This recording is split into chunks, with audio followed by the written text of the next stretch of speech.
I think history is just also a bit of an escape for me. Like I kind of, it's easier to read about other people's problems than to focus on or try to solve your own sometimes. So in some ways it can be a bit of a, maybe not the most healthy bit of escapism, but I also try to like take lessons from these things and take ideas into my life.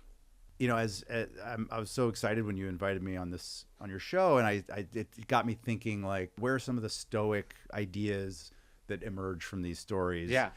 And I kept thinking about, well, Able Archer in particular being a military exercise is sort of the ultimate premeditatio malorum, Sure. That's right? Yes. And there's another one in the book. I know exactly what you're going to say. Yeah, the Millennium Challenger.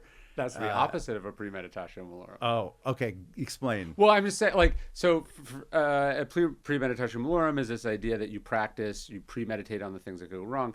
And there's this famous war game, and it starts going poorly. So they basically change the rules so they could win the war game instead of learning the lesson. Exactly. Which is like, oh shit, we're terribly unprepared for something like this. They go, no, how can we shuffle the paperwork around so we don't have to make any changes?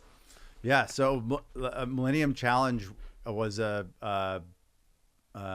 another war game in 2002 where the U.S. military divided its team into two teams, red and blue. Of course, blue was the United States, and red was sort of this amorphous Middle Eastern foe. And red, this Marine lieutenant was in charge of the red team, and he just got really creative. Yes. And he was going way kind of like out of bounds with his ideas. And I'm going to send messages via motorcycle messenger to that battlefield. I'm not going to turn on my radar so that I can't be found. I'm going to signal. I'm going to go back to like mid-century tactics, and I'm going to signal my ships with lights instead of like radio transmissions.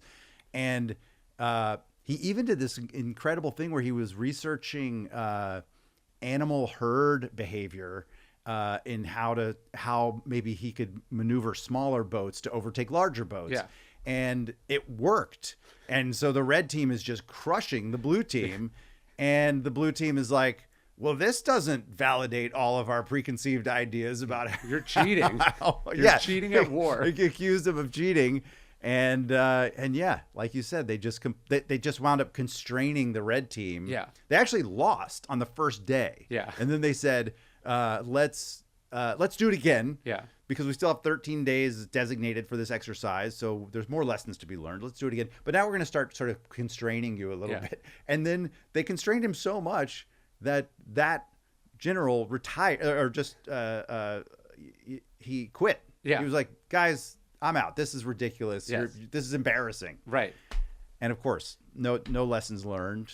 It wasn't long after that some of those tactics were seen on the battlefield. Which was the whole point of the exercise, not for one person to win or another person to lose. It's to learn something and to stress test these different things. Exactly. But if your goal is to look good or make someone else look good or not look bad, that's the whole problem.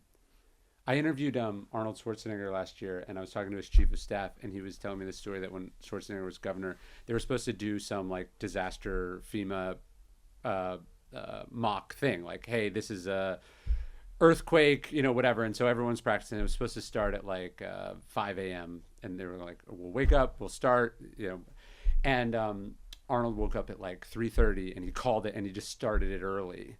And everyone's like, what are you doing? We're not ready. Yeah, we're not ready. And it was like that. His point was like, the whole point is you're never going to be ready. What do you do when you're not ready? How the point is, how quickly can you get ready when you're not ready?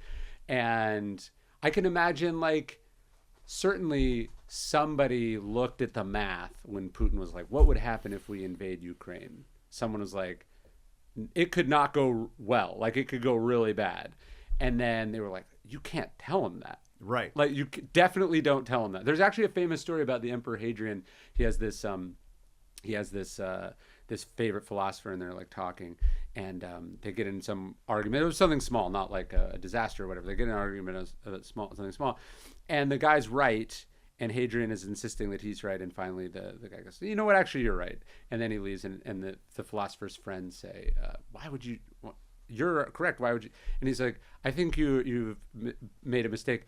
The person who commands 30 legions is always correct. And that's the reality of power. It has this distortive effect where people tell you what they think you want to hear instead of what's true. And that's probably responsible for like 50% of the snafus in the book or in history. It's just not truth, not getting to the person who desperately needs or that truth. Person being unable to process truth for one way or another. Yeah. Yes. Yeah. Truth not making it because they are not receptive to it. Yeah. Or it's been caught before they could be receptive to it. In the case of the Millennium Challenge, like truth was so evident. Yes. It was just falling in their laps, and they were just like, no. We don't like it. Yeah, we don't like that. Right. We're gonna change that.